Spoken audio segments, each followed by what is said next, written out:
Hello दोस्तों, मैं सुबह कुमार। दोस्तों 67th बीपीएससी एंड सीडीपीओ के लेकर जो भी पीटी का एग्ज़ाम दे रहे हैं दोस्तों, उनके लिए इम्पॉर्टेंट है कि हम जो बिहार करंट अफेयर्स जो ला रहे हैं वो है जो 5 पेज का रहेगा। और वही क्वेश्चंस को मैंने पिक किया है दोस्तों, जो क्वेश्चंस है जो आपको एग्ज़ाम में पूछे जाने की है जो प्रबल संभावना बनती है। दोस्तों सभी जगह से कलेक्शंस किया हुआ कम से कम 8 से 10 वेबसाइट बिहार के जो हैं विभिन्न मंत्रालयों से जो जिसमें ऐप की है जो चर्चा की गई है उसको, प्लस पेपर्स एंड मैगजीन्स, और उसके बाद जो दोस्तों जो आपके रेडियोस जो हैं दूरदर्शन हैं उससे भी है जो इसमें है जो कुछ है जो अंश डाले गए हैं। तो निश्चित रूप से आपके लिए बहुत ही इम्पोर्टेंट्स और बहुत ही महत्वपूर्ण होने वाला है। निश्चित रूप से दोस्तों अच्छा लगता है, आपके लिए अगर उपयोगी है तो आपसे नम्र निवेदन है कि आप है जो चैनल को ज़रूर सब्सक्राइब करें और लोगों के बीच है जो ज़रूर शेयर करें। इस 67th BPSC and CDPO and Bihar में जो भी बिहार एसआई का जो एग्ज़ाम है उसके लेकर भी है जो बहुत ही इंपॉर्टेंट है।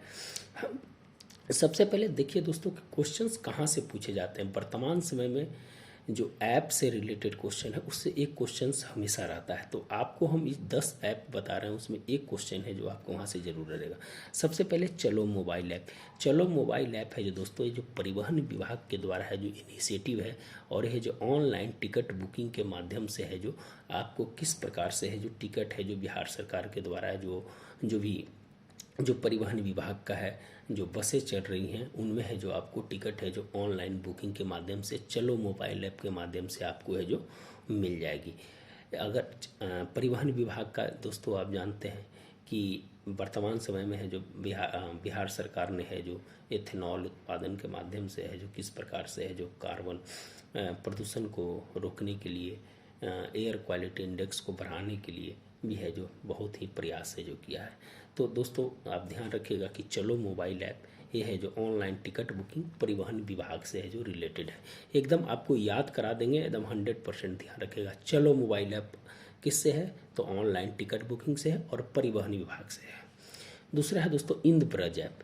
इंद्रब्रज ऐप है जो दोस्तों ये है जो किसानों के लिए मौसम की जानकारी से रिलेटेड है। मौसम की जानकारी जैसे आप जानते हैं कि बिहार में सबसे ज़्यादा जिसको ठनका कहते हैं कि ठनका गिरने से 401 किसानों की मौत हुई है। पूरे भारत में सबसे ज़्यादा जो है बिहार में मौत हुई है, कितना 401 किसानों की।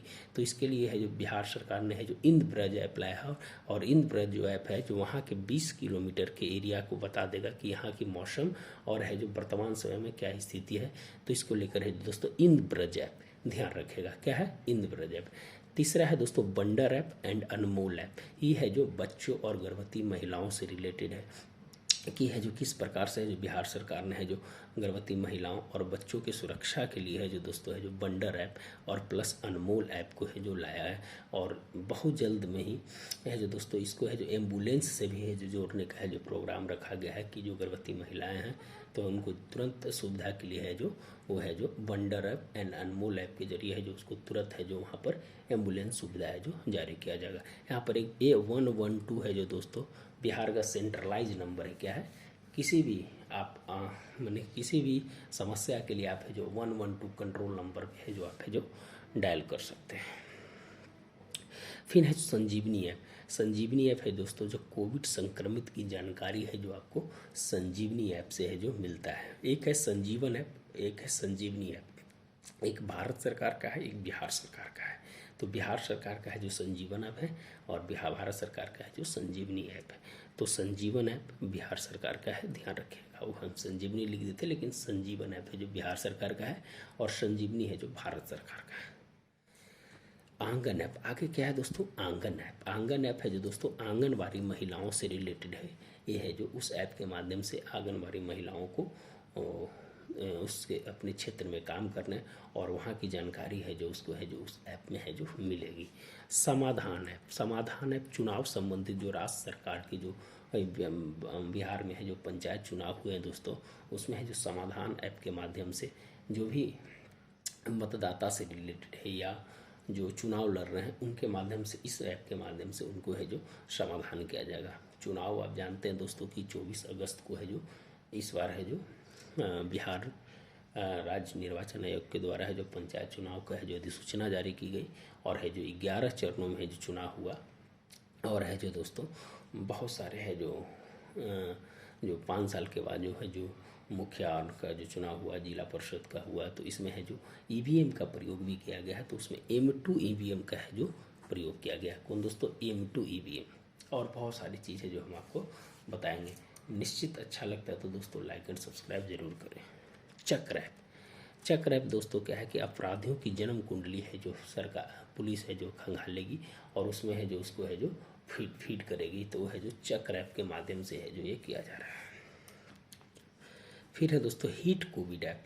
हीट कोविड ऐप है कि कोविड समाधान हेतु जो आइसोलेशन व्यवस्था है जो इसके मामले में जो हीट कोविड ऐप है जो बिहार सरकार के द्वारा है जो जारी किया है कि आइसोलेशन में रहने के लिए है जो किस प्रकार की जानकारियाँ और उसके नज़दीक के स्वास्थ्य केंद्रों के बारे में है जो बताया जाएगा। बिहान ऐप कृषि बीज संबंधित है जो बिहान ऐप है जो कृषि बीज के संबंधित है।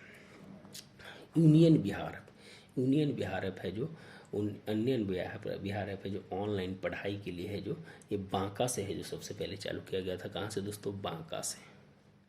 विद्या वाहिनी ऐप 1 से 12 तक के बच्चों की पढ़ाई के लिए है जो ऑनलाइन और उसके कंटेंट के लिए है जो विद्या वाहिनी ऐप है जो बिहार सरकार के द्वारा है जारी किया गया है। दीक्षा पोर्टल है दोस्तों, वो है जो शिक्षकों के वर्ग कक्ष एवं संचालन की भूमिका के लिए है जो दीक्षा पोर्टल है जो लॉन्च किया गया है। तरकारी ऐप जैविक जो तरकारी है, जैविक जो आपका जो सब्जी है उसको बेचने के लिए है जो तरकारी ऐप के माध्यम से है जो बिहार सरकार है जो पटना में है जो चालू किया है। तो दोस्तों ये है जो आपके 1 2 3 4 5 6 7 8 9 10 11 12 13 आपके दोस्तों 2 क्वेश्चन है जो कम से कम यहाँ से पूछे जाएंगे और वही हम बता रहे हैं जो आपको एग्जाम में है जो डायरेक्ट आएगा। और मेरी पूरी गारंटी है कि दोस्तों आपको एक क्वेश्चन से यहाँ से ज़रूर देखने को मिलेंगे। आगे है दोस्तों जो इम्पोर्टेंस है कि 2030 तक है जो बिहार को 100% साक्षरता करने का है जो लक्ष्य है जो रखा गया है। बिहार की साक्षरता दर है 61.8%। ध्यान रखिएगा दोस्तों। 3 नए विश्वविद्यालय है जो खोलने की जो बजट में की गई है। इंजीनियरिंग, मेडिकल और खेल ये जो राजगीर में है जो खोला जाएगा। ये बजट में है जो घोषणा ये पूछ देगा दोस्तों। इसके बाद है जो 10 कॉलेजेज और प्लस 5 फार्मेसी कॉलेज है जो और है जो खोलने की है जो बात की गई है। प्रति व्यक्ति क्वारंटाइन का जो खर्च है बिहार सरकार का जो 5300 रुपया है जो खर्च है जो प्रति व्यक्ति है जो में आया। टाटा ट्रस्ट रिपोर्ट के अनुसार बिहार में महिला पुलिस बल कितना है? तो 25.3% टाटा ट्रस्ट रिपोर्ट। और यह जो फर्स्ट नंबर पर है, दूसरा पे महाराष्ट्र और तीसरा नंबर तमिलनाडु है। 2021 में पद्म पुरस्कार वही हिट एंड ट्रायल क्वेश्चन है दोस्तों। जो क्वेश्चंस आपको एग्जाम में पूछे जाएंगे वही क्वेश्चंस को मैं लेकर आपके सामने आया हूँ। तो 1 पद्म भूषण और 4 है जो पद्मश्री पुरस्कार है जो मिला है। पहला है जो रामविलास पासवान को मिला जो LJP के प्रेसिडेंट थे और है जो केंद्र में मंत्री थे, खाद्य एवं उपभोक्ता मंत्री। इनको है जो पद्म भूषण है जो पुरस्कार मिला है। पद्मश्री 4 को मिला है मृदुला सिन्हा, एक लेखिका एंड नेत्री थी, गोवा के राज्यपाल भी रह चुकी है, मुजफ्फरपुर की। डॉक्टर दिलीप कुमार समाज एवं चिकित्सा सेवा के लिए है जो इनको है जो मिला है। दुलारी देवी मिथिला पेंटिंग के लिए मिला है। और रामचंद्र मांझी जो कला के क्षेत्र में है इनको है जो बिहार रत्न अवार्ड भी है जो मिला है। बिहार कला का रत्न अवार्ड भी है जो इनको मिला है। ये है जो रोहतास। नीतीश कुमार के बारे में कुछ हम जानने का प्रयास करेंगे दोस्तों। जो बार बार है जो नीतीश कुमार से एक क्वेश्चन जरूर रहता है। तो नीतीश कुमार को हम अंडरलाइन किए हैं और है जो 1 मार्च को इनके जन्म दिवस पर विकास दिवस मनाने का है जो लक्ष्य रखा है। 7वीं बार मुख्यमंत्री और 23वें व्यक्तिगत रूप से है जो ये मुख्यमंत्री बने हैं। और इन्होंने 15 बार है जो झंडोत्तोलन किया है और कृष्ण सिंह का रिकॉर्ड है जो तोड़ा है। ध्यान रखिए। जनता का सेवक पुस्तक है दोस्तों सफक वानों का, ये नीतीश कुमार के नाम पे लिखा गया है। जनता का सेवक नीतीश कुमार कौन है? सफक वानों है जो इसके लेखक है। इनको जन जीवन हरियाली के लिए है दोस्तों UNEP द्वारा है जो अवार्ड भी है जो मिला है। ध्यान रखें, यूनाइटेड नेशन इन्वायरमेंटल प्रोग्राम के द्वारा है जो इनको एक अवार्ड मिला है।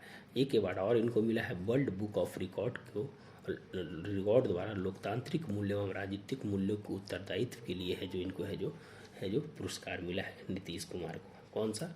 वर्ल्ड बुक ऑफ रिकॉर्ड के द्वारा है जो लोकतांत्रिक मूल्य प्लस राजनीतिक मूल्य के उत्तरदायित्व के लिए है जो इनको अवार्ड मिला है। तो ये है जो दोस्तों नीतीश कुमार से रिलेटेड था।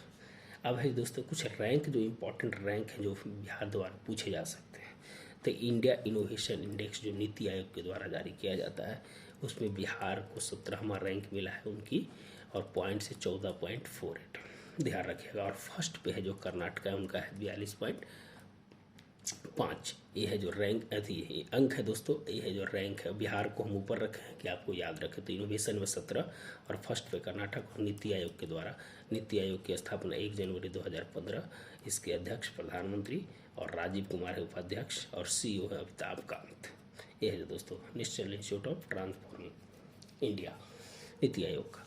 SDG ये है जो 17 लक्ष्य है। MDG को बाद है जो SDG किया गया, सस्टेनेबल डेवलपमेंट गोल 2015-30, और इसमें है जो 28वां रैंक है दोस्तों बिहार का, और 52 पॉइंट है। और फर्स्ट पे केरल है, उसका है जो 75 पॉइंट है। और नीति आयोग के द्वारा है जो एक एक चीज़ को हमें जो रिफाइन करके आपके पास लाते हैं दोस्तों, कि आपको है जो एक बार में है जो क्लियर हो, और है जो मैपिंग करके देते हैं कि आप है जो जरूर है जो आपको अच्छा लगे, और तैयारी करने का है जो इस प्रकार के जो भूमिका है जो आपको देखने को मिले। जरूर सब्सक्राइब कीजिए दोस्तों। एनीमिया मुक्त फर्स्ट पे MP 64.1 है जो इसका है जो अंक है, और 22वां पे बिहार है 23.8 है जो इसका पॉइंट है। और परिवार कल्याण प्लस यूनिसेफ के द्वारा है जो जारी किया जाता है। परफॉर्मेंस ग्रेडिंग इंडेक्स में फर्स्ट पे पंजाब 929 अंक के साथ, और बिहार है जो 6 लेवल पर है, 701 से 750 लेवल में, 750 अंक के साथ। इसके साथ 4 स्टेट है जो और है, तो ध्यान रखिएगा। 1 2 3 4 इम्पोर्टेंट्स रैंक है जो है जो हम आपको बता रहे हैं। पक्षी महोत्सव हुआ है दोस्तों, जो फर्स्ट पक्षी महोत्सव हुआ है कलरव में हुआ है, जमुई में। उसकी स्थापना 1987 में नाकी एवं नकटी जो है वो है जो किया गया है 17 जनवरी से 19 जनवरी को, लिख लीजिएगा। 17 जनवरी से 19 जनवरी 3 दिन का था। और दूसरा जो है पक्षी महोत्सव भागलपुर में होने वाला है।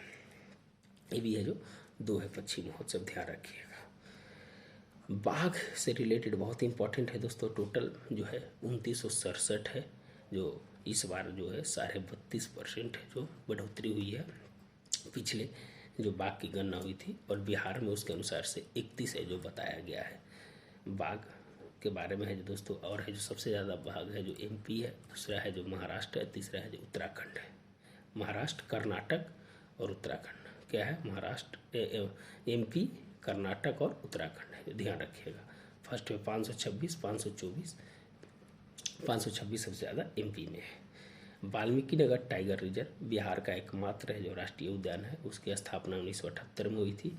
और बाघ सुरक्षा में 5वां स्थान है जो बिहार को, वाल्मीकि नगर को मिला है। और 898.45 स्क्वायर किलोमीटर है जो इसका एरिया है दोस्तों। और कैट्स अवार्ड जो होता है उसमें है जो 14वां नंबर है जो इसको मिला है। कुछ वाल्मीकि नगर के बारे में जानते हैं। 29 जुलाई को है जो बाघ दिवस मनाया जाता है। और IUCN लिस्ट में बाघ को 1969 में है जो डाला गया था। और भारत सरकार है जो 1972 में राष्ट्रीय पशु इसको घोषित कर दिया। और बाघ परियोजना है जो 1973 में है जो चालू किया गया। और प्रोजेक्ट टाइगर में है जो 1994 में है जो वाल्मीकि नगर को है जो डाला गया। मोहम्मद आरिफ को है जो बाघ रक्षक अवार्ड के रूप में है जो दोस्तों है जो मिला है। तो ये इम्पोर्टेंट्स था। सुखेत मॉडल दोस्तों मधुबनी से है।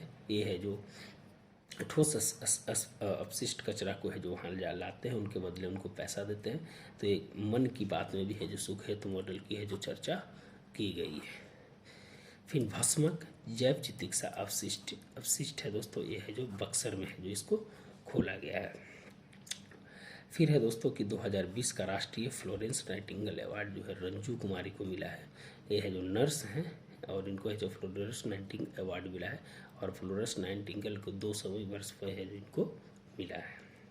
मैकडोवल्ड गोलंबर की चर्चा है जो दोस्तों है जो इस बार है जो बहुत है जो पेपर्स में आया था, इसीलिए इसको हम लिखे हैं। और पटना में मैकडोवल्ड गोलंबर को है जो बनाया गया है। वर्ल्ड रिंगिंग में बिहार का स्थान है जो कि है 4था है, और भागलपुर में है। और सुंदरबन का इलाका है, यहीं पर दोस्तों है जो सबसे ज़्यादा है जो आपके एक पक्षी है वहाँ, सबसे 700 पक्षी है जो वहाँ पाए जाते हैं। गौरैया या क्या है, थोड़ा सा देख लीजिएगा, शायद है जो उसी के बारे में है जो गरुड़ या गोरैया है जो वहाँ पर सबसे ज़्यादा है जो पाए जाते हैं। एकमात्र रामसर साइट है जो दोस्तों कांवर झील है बेगूसराय का, जो 39वां का है, 39वां रामसर साइट है। रामसर साइट ईरान के कैस्पियन सागर के तट पे एक जगह है, वहाँ से रामसन कन्वेंशन हुआ था। विश्व आर्द्र भूमि दिवस 2 फरवरी को मनाया जाता है, 2 फरवरी 1971 को ये हुआ था, और है जो अभी तक है जो 40 हुआ है। और 39वां जो है भारत का है जो कांवर झील है, और 1987 में है जो इसकी स्थापना हुई थी, और इसका एरिया है 67.5 स्क्वायर वर्ग किलोमीटर। ग्रीन बजट कब से चालू किया गया है तो 2020-21 से। जेंडर बजट कब से चालू किया है 2008-9 से, और बाल बजट कब से चालू किया है 2013 से। तो दोस्तों ये है जो इम्पोर्टेंट्स है, और इसी तरह से है जो 4-5 पेज में है जो पूरा बिहार करंट अफेयर्स को हम ख़त्म कर देंगे। तो दोस्तों वीडियो अगर अच्छा लगता है तो निश्चित रूप से लाइक एंड सब्सक्राइब जरूर करें, वही मेरा मानक होता है।